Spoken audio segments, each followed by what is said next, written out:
And on today's Health Watch, with that rain coming, today really felt like the fall season. It's officially underway, and more gloomy days are ahead of us. Yeah, fall started on Saturday. So with that, we are talking to experts who are sharing more information on seasonal affective disorder, otherwise known as SAD. It most commonly occurs in the winter months. Today, I talked to Dr. Paul Geiger, who shares more on who may be affected by this and why. Seasonal affective disorder is a form of clinical depression. Medical Director of Behavioral Health for Providence Health Plan, Dr. Paul Geiger says it's different from the typical winter blues. SAD represents a more severe and persistent condition.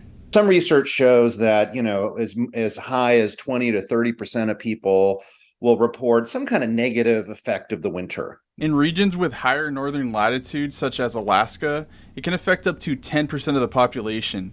Geiger says those who deal with depression in general have increased risks. So people who've had a prior history of major depression are at risk for this. That's definitely the case. So I think if you've had a history of depression, your risk of SAD is higher. People who suffer from SAD will lose interest in once pleasurable activities.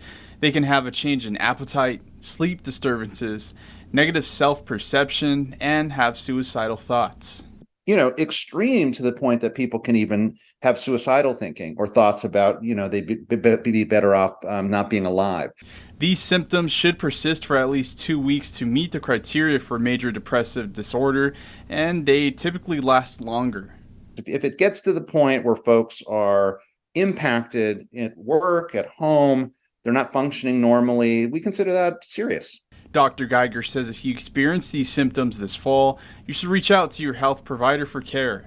Reporting from Medford, Damien Alvarado, Newswatch 12.